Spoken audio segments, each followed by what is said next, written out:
Welcome to the Sample Chapter Podcast, the show where authors read a sample chapter from one of their books. Here's your host, Jason A. Meiske. And hello everybody, listeners, authors, readers. I'm going to call you friends, because I appreciate you coming back week after week, and I think it's safe to call us friends by now, don't you think? Hey, welcome back. It is episode 18 of the Sample Chapter Podcast, and man, we got a really special show in line for you today. This week, our guest is Amanda Steele, and she hails from Manchester, England. We had a really lovely talk. We got a chance to speak for a little while, and it was a lot of fun trying to find the right time that was going to work for both of us. But we made it happen, and you're going to really enjoy this show. You're going to really enjoy the chapter that she reads for you today.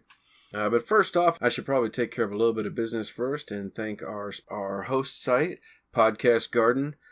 If you're interested in starting your own podcast, that is the place to go. I always say that, don't I? Podcast Garden, you just upload your information and your recorded show, and you are off and running. Try it out at podcastgarden.com. They also have a whole slew of other shows available to you on there. I've been listening to a couple of different ones. There's Four Guys at a Table, for instance. Just lots and lots of great shows. I think there's something for everybody on there. So make sure you give it a shot and find something on there, and you're going to enjoy it. It's podcastgarden.com. I also want to give a shout out to our sponsor, U-Store All of Warrensburg, Missouri. They are the premier self-storage facility in the Johnson County area. They cover all of your storage needs, whether that's conventional non-climate control storage or climate control storage. They have it all for you with an entirely fenced-in facility, over 40 cameras recording 24 hours a day, gated access. You have your own private gate code that's never reissued. There's 2 locations in the Warrensburg area. Make sure you go to ustoreall.net to check it out. Sure to find something that they've got for you that's going to work out. So that is ustoreall.net, the letter U, STORALL.net. So, we skipped a week. We had a lot going on, and I kind of found myself... we had another change on an episode come up that happened. It's one of the downsides to my rule that I have. It's a fast rule, where an episode doesn't go up in live until the author's book is ready to go. As you've heard before, I've allowed authors to read a chapter from a book that's coming soon. And I've got no problems with that, as long as you can order from it. And unfortunately, things happen sometimes. I don't want to hold anybody to it, but, I guess I am holding them to that rule. But I don't hold anything against them, I guess, would be the best way to put it. Sometimes things happen. For instance, I was on a podcast last year, almost a year ago now. It was June or July last year, and at that time I'd said my book should be ready in a few weeks, maybe August or September at the latest. And, well, as you know, my book didn't come out until April 6th of this year. So, that's how it goes. As an author, sometimes you got editing, you got book covers, you got lots of things going on, last minute changes, and that's cool. So that's fine. It left me in a spot where I was trying to decide whether to reach out to somebody and record a quick episode or just take a week, and I just had too much going on in my life, away from this, away from writing. It was just the day-to-day grind that I do, same thing that you listeners do. We all have our day-to-day stuff away from this, so I just found it to be too much to try and quickly put together an episode that wasn't going to meet the standards that I try and put at week to week. So we took a week off. If you are a fan of our Facebook page over on facebook.com/samplechapterpodcast, then you saw the little video I put up explaining what was going on and that we were going to take a week. And I gave a little quick shout out to some of our previous authors who've had new books come out. So, you might check that out. Give a little rundown of a bunch of authors that, like I said, have books coming real soon. So, oh, look at there. I got a phone call coming in from the wife. Hold on. Hello. Hi, baby. Hi. So what's the later times for the movie? Like 9, 9:30, 10. What was funny? Well, I'm recording, so I've got you on here right now. Well, hi, everybody. I'm sorry to interrupt. That's okay. That's all right. Well, I'll let you go. All right. We'll see you in a minute. All right, I'll have you. Love you. Aloha. Anyway, so that was my wife, everybody. But now I'm back, and I've kind of forgotten where I was leaving off. But I think I covered everything I was talking about. I was discussing the things happen, and we were left without an episode last week. But no, we're back on track now. We got a fantastic episode coming out this week. Our guest this week is Amanda Steele. That was really cool. It was really cool getting to speak to somebody from England. And, she certainly, as an American, yes, she certainly had that English accent. And I'm sure being a guy from Missouri, I probably sounded very country, very country or southern to her, because I know I do say things like y'all and whatever, it kind of comes out of me here and there. But anyway, it was brilliant getting to speak with Amanda. I had a really good time. Amanda does a lot of online articles, writes short fiction and poetry. She's also very big into spoken word events. So she gets to, this is the first time she get to read for a podcast. So that was exciting. And, I hope, hopefully she had a really good time with it. She also has her own show called Reading in Bed. It's a podcast that comes out monthly. And I gotta say, I just love that name. It's a book review podcast. Reading in Bed. How great is that, right? I mean, it's, what's probably the number one place for you to read? For me, it's sitting in my bed late at night. That's when I kind of unwind. That's my favorite time to sit down and do some reads. So, yeah, I'm going to have to find her show. I'm going to have a link to it on this episode. Now, Amanda is also with her book, While I Was Gone. It's her debut novel. That is now up also for a Reader's Choice Award for 2017. It came out last year. So she published it herself, self-published it, and then took it down because it picked up a publisher. So it's been put out again. And yeah, like I said, it's been put up for a Reader's Choice Award. And I'm going to make sure to share a link for that as well. So if you like the chapter and you go and you check out the book, you like the book, then make sure you follow the link here and vote for her book. I know I was really interested in it. It's a fascinating story idea. It's a story about a young woman who finds out she's been kidnapped and sold into adoption. And 15 years later finds out all this. And so this is where the story picks up. Is 15 years later, and she's adapting back to her new home life. And, that's part of the chapter you're going to get to hear. And, it's a fascinating story. I got to read for a couple chapters already, and yeah, I'm definitely into it, and I can't wait to read more. But I don't want to go on and on. I always say this every week that that's probably enough for me. But what else can I say? That's probably enough for me. Let's get on over to our interview with Miss Amanda Steele, and we discuss her book While I Was Gone.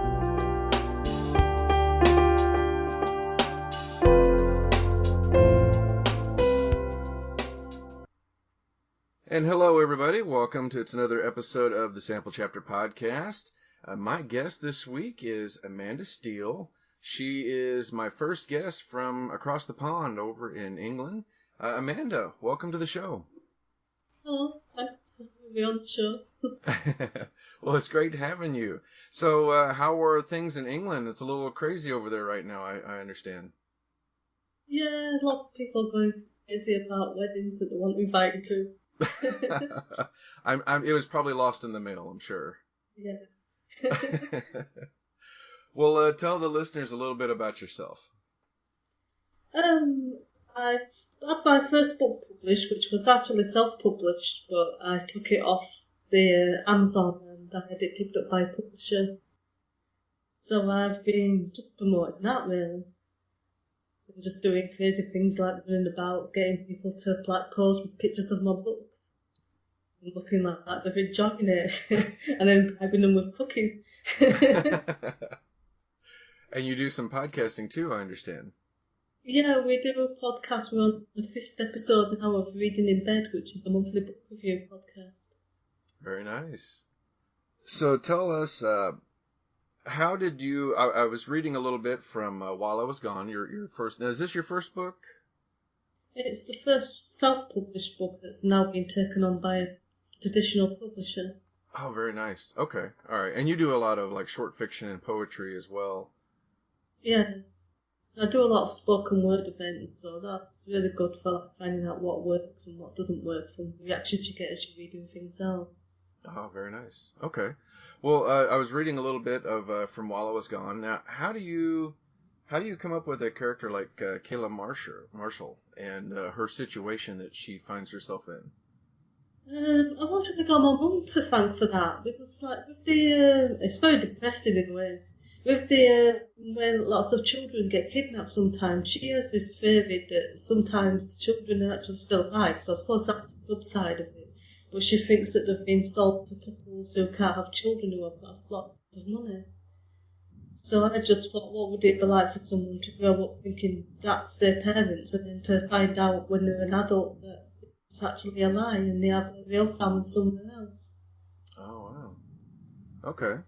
Now, did you do was there a lot of research into this, or did you come up with a lot of it on your own? I came up with a lot of my own. I do feature Canada in there a little bit, which I've never been to but would like to go to someday. So I had to research a little bit just so it looked like I knew what I was talking about, even though I didn't have a clue. So this didn't come from personal experience then. So. No. Okay. Yeah, the funny thing was actually, I've made a book trailer, and I think the tagline is something like, imagine finding out your parents aren't really your parents and you were kidnapped and sold as a child. And my mum commented on that with a strange sense of humour, saying, "Oh no, I hoped you never find out." Yeah, it's a fascinating subject. Now, is this book one as part of a series? It's a two-part series. I've had the second part taken on by the publisher, but I don't know exactly when that's going to be coming out. All right. It gets quite dark in the second book, though. That's all I can say. That's all right. Is that what you're working on next? I'm doing a three-part young adult book, so that's slightly different. And that's about mermaids, well, descendants of mythical creatures. They made characters descended from mermaids, but there's also like shapeshifters and banshees and all kinds of other descendants in there. Oh, wow. That sounds really neat. So the first one of that's coming out probably at the end of the year from a different publisher. That's very nice. I like that. That sounds really cool. And that's a very that sounds like a very popular genre right now. Yeah, I like reading it. I'm actually 30. God, how old am I now? I've got 38. I'm 38 and I like reading young adult books. So I think that there's a market for it more than just young adults. I agree. So now, and you do some online articles as well. Do you? Is there anything I might have seen? I used to write articles. I've written them now for about a year, but I used to write very strange articles, and one of the editors used to get in touch with me with the strangest subjects for some strange reason. I must have like a reputation, and said, "Do you want to write about this?" So if I was free, I'd think, "Well, I'm not doing anything. I'll write about that." Is that something you like to write? You like to go into the strange? Yeah. I don't know how it started though, because I started off writing normal articles, but you seem to think, oh, she must like strange articles, and it's put me in that path to writing those. And then I was the one who went to every time there was some strange news and to write that. Well, that sounds really interesting though. Now, and you have some poetry. Do you have a website or something that you like to write that on? I do have a website. I don't know it off the top of my head. It's a free website at the moment, and I've just set that up. Oh, okay. I have a WordPress blog as well, which the name for that is Amanda Steele Writer, and that's on WordPress. So I post a lot of things on there. Okay, yeah. Well, how can listeners find you? I know that you've got your Amazon author page on there, and then how else can listeners find you? I think the best way is my author page on Facebook, which is just facebook.com/Amanda Steele Writer. That's the easiest one to remember.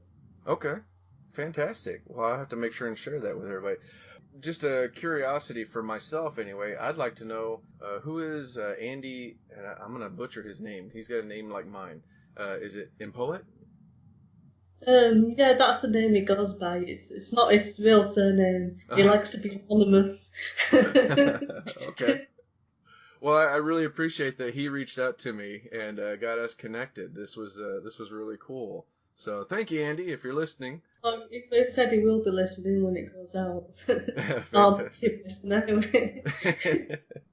Well, tell the listeners a little bit about the story while I was gone and the chapter that you're wanting to read today. I'm going to start with the first chapter because that makes more sense. Okay. And aside from what I've already said, it's just about her dealing with like finding out that her family have lied to her, and then she's got to get to know a real family. And she's been away for 15 years, so there's a lot that's happened. And the mum and sister have actually died while she's been gone. So she's kind of grieving for them, even though she never really knew them. But she still misses them in a strange sort of way. Right. Okay. And yeah, and so she was kidnapped at a very young age, and then been gone for 15 years. Oh my gosh. So, and this picks up after she was rescued and is returned to her family. Yeah. And I think her dad expects her to be grateful and happy to be home, but she's very mixed up and she doesn't know where she belongs. Oh, I imagine. And she starts trying like different jobs and different things and trying to fit in, and she doesn't really know where she belongs. Well, I love the dog, Shadow. That was really cool. Yeah, I want a dog called Shadow. All right, well, Amanda, I really appreciate you coming on. This has been a lot of fun, and hopefully we can do it again sometime. Yeah. All right. Well, ladies and gentlemen, without further ado, I'm going to hand it over to Amanda Steele with her novel, While I Was Gone. Kayla Marshall woke up in the unfamiliar bed to the sound of screams, which she soon realised were her own. She remembered this wasn't the trailer in Vancouver. It was the family home in Manchester, England, where she had spent the first 6 years of her life. This was the room which she had shared with her twin sister Maria, but it was different now. Instead of 2 beds, there was only one, and the pink wallpaper had been replaced with black wallpaper featuring gold stars and moons. The walk-in wardrobe was still there, but the chest of drawers was new. She didn't have much to put in either. Her adopted parents had kept her moving around Canada, so she had never accumulated many belongings. It only meant more to pack. The door opened and her father entered the room. "It's okay, honey," he tried to assure her, as he wrapped his arms around her protectively. "You're home now." Kayla felt torn. She had dreams about this room, this house, and this family. Her family. It wasn't a dream. That didn't make it any better, though. She closed her eyes and tried to imagine she was a couple who had been her parents for 15 years. That didn't make her any happier either. She wished she could be somewhere else, or anyone else but herself. She fell back into a restless sleep. Robert watched his daughter looking torn and upset as she fell back to sleep. It had been 15 years, and yet she still seemed unfamiliar to him. He could almost imagine he was watching Maria and not Kayla. She hadn't shown much emotion when he had told her mum was dead or that Maria was dead. Kayla hadn't even asked him how. Maybe discovering that her parents weren't her real parents and that her real mum and sister both died while she was gone was too much for her. He felt guilty as he was reminded of how caring Maria had been, always thinking of others and wanting to make sure everyone was happy. He had one daughter back at least. He knew he should be happy about that. But despite being right in front of him at that moment, Kayla may as well be in Canada for how distant she seemed to be. When Kayla woke up again, it was light, but her dad was sleeping in a small armchair next to her bed. Kayla realised he had stayed there all night and immediately felt responsible. Her dad's already grey hair looked to be a shade greyer than usual. Kayla decided she would have to make more of an effort. It wasn't the fault of her birth family that she had been taken and sold to a childless couple all those years ago. It's not like I didn't want to come back, she thought to herself. I was 6 years old. There was nothing I could do. Kayla knew there was nothing her real parents could have done either, or at least nothing more than they already did with trying to find her. She guessed it must have been even harder for both her parents to be police officers but still be unable to find her. Kayla wished she could feel something other than guilt. In all the time this had been happening, Kayla, or Michaela as her adopted parents named her, had experienced a rather normal and happy enough childhood, with a few exceptions. She still had some memories of her first 6 years of having a different family, but she was almost able to convince herself that family was a dream or overactive imagination. Now she was here with them, she had to face up to the reality of everything that had happened, and she didn't know where to start. There's no handbook for this situation, she told herself, as her eyes fell to the bookcase filled with every genre of book she could think of, all because she had mentioned to her dad that she enjoyed reading. She shouldn't have mentioned it if she had known he would rush out the door and buy half the stock at the local bookshop. Her dad opened his eyes. "Good morning. I thought we could go into town today. Your brother has a surprise for you." "Okay." Kayla tried to sound enthusiastic. "It's nothing bad. You'll like it." Her dad left the room. Kayla quickly dressed and met up with him outside where he was already waiting by his car. They drove in silence. He parked outside the building on the outskirts of the city centre. Kayla only got out of the car when she spotted Dominic standing near the entrance. "Hey, Dominic." Kayla hugged her older brother. "Peace of mind dogs?" she asked as she pulled away, seeing the sign hanging above the building, which Dominic was waiting outside. "I read an article about specially trained dogs and I thought you might like one," Dominic tried to explain as he ran his hand through his short dark hair. "Specially trained to do what?" "Handstands," Kayla questioned. "They're mental health dogs," her dad tried to elaborate. "I don't have a mental health condition," Kayla replied. "Of course not, honey, but—" "Dad," Dominic interrupted him. "But I've got this. Go get a coffee or something. We'll meet you outside the coffee shop in an hour, okay?" He pointed to a small coffee shop further down the road. Their father opened his mouth to protest, and then changed his mind. "Fine, 1 hour," he agreed, forcing a small smile to mask his disappointment as he left them. "Kayla," her brother began, "I know you don't have a mental health issue. I just think you might feel happier with a companion who doesn't constantly crowd you, try to tell you how you should be feeling or what you should be thinking all the time. To my knowledge, there's no centre I know of that trains dogs to look after people who were taken from their families 15 years ago and are now trying to come to terms with being back. This was the closest thing I could find," he finished as he extended his arm towards the building. "Thank you," Kayla said.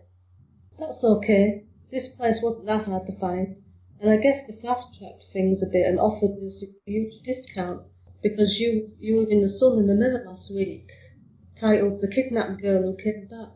You're famous, sis." Kayla pulled a sour face. "I hate that nickname. Oh, I hope it doesn't catch on. I didn't mean that anyway. It's just that everyone is refusing to talk about what happened to me. Well, they're talking, but just not to you." "Exactly. They're just trying to protect you." "Well, I wish they wouldn't try so hard. It's exhausting." "That's where the dog comes in. You'll feel a bit safer, and I'm hoping Dad will back off a bit," Dominic explained. "Let's just go inside, meet the dog that the therapist picked out for you, and then the rest is up to you, no pressure." "Okay," Kayla agreed. Once inside the building, they were taken into a room where a middle-aged man sat waiting for them at a wooden desk, which looked small in comparison to the rest of the large room, which was mostly unfurnished. Kayla paid very little attention to him as he explained the role of a mental health dog. She only had eyes for the black Labrador, who stood patiently by the side of the desk. Kayla nodded and smiled from time to time, but her mind was already made up before the man had finished talking. "I'll take him," Kayla announced. "You can take some time to," the man began to offer. "I don't need time," she said as she knelt in front of the dog and patted his fur. "All right then," Dominic agreed as he stood up and took out his wallet and paid the man. Huge discount, Kayla thought doubtfully as she watched her brother hand over a large wad of notes. She was still getting to grips with English money, but she guessed it was around £300. "I'll pay you back," Kayla said when they were outside. "What?" Dominic asked. "For the dog. I'll get a job and I'll pay you back."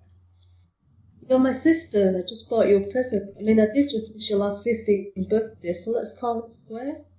"We're going to be good friends, Shadow," Kayla told the dog. Shadow, Dominic questioned her choice of name. Well, he's meant to go everywhere and be like my shadow, right? Maybe that name will give Dad the hint that he doesn't need to be my shadow anymore. You could just ask him to give you some space. I can't look, can I? Kayla looked pained. I've been gone 15 years, and Dad just wants me to become part of the family overnight. Michelle seems to hate me for some reason. My mum and twin sister died while I was gone. I haven't even had time to grieve for either of them, and now I have a new stepmom, and the people I thought were my parents are facing jail for buying me, which just makes me feel like I'm a sack of potatoes or something. Yet Dad doesn't understand why I'm not happy, and if I tell him to back off, he'll be upset.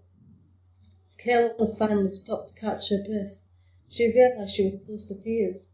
Shadow seemed to sense her distress and looked up at her with his big brown eyes. He seemed to understand how she was feeling. I think it's just hard for everyone to understand, and they all have their own ideas about what you've been through. But nobody is asking you what you think.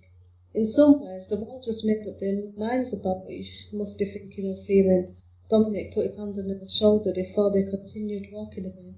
It will get easier, I promise, and you've always got me in Shadow. Dominic met up with his wife Tricia for lunch in a local coffee shop. Spill, Tricia ordered, as she recognised the troubled look on her husband's face. Didn't she like the dog? She loves the dog, Dominic told her. She wanted to get a job and pay me back. And this bothers you? She's not ready. And that's not what's bothering me. She's my sister, but maybe I shouldn't be getting too close. She's been through enough, I don't want to upset her. We agreed you wouldn't talk like that, Tricia ordered. You need to be positive. You've got your sister back after all this time. You can't tell me that doesn't make you happy. Of course it does, but I told her that I would always be there for her. I didn't mean it just came out. I wanted to make her feel better. How's that going to help if it turns out to be a lie? Dominic, I love you, but you're an idiot, Tricia told him. Thanks. You have one more reason to fight now. If me and the rest of your family want to know if you are Kayla and she needs you, because otherwise your dad and sister are going to push her away. Dominic looked down at the ground. What? Tricia asked, seeming to sense that there was something else. I kind of hoped you wouldn't mind if I went round there tonight. It's important.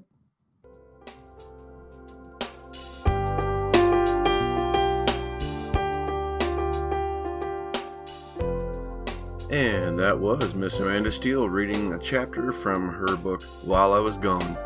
Like I said, it's a fascinating story. I think, I know I'm enjoying it, and I think you're going to enjoy it as well. So make sure you follow the links so you can pick up a copy for yourself. Don't forget to also click the link, and you can vote on her Reader's Choice Award and give her a big old like on that. Hey, don't forget to follow us, subscribe, and like us. Give us a rating on wherever it is that you're listening, and follow us on Facebook as well, Sample Chapter Podcast on Facebook. And we will see you again next week with another author, another book, and another sample chapter. Bye.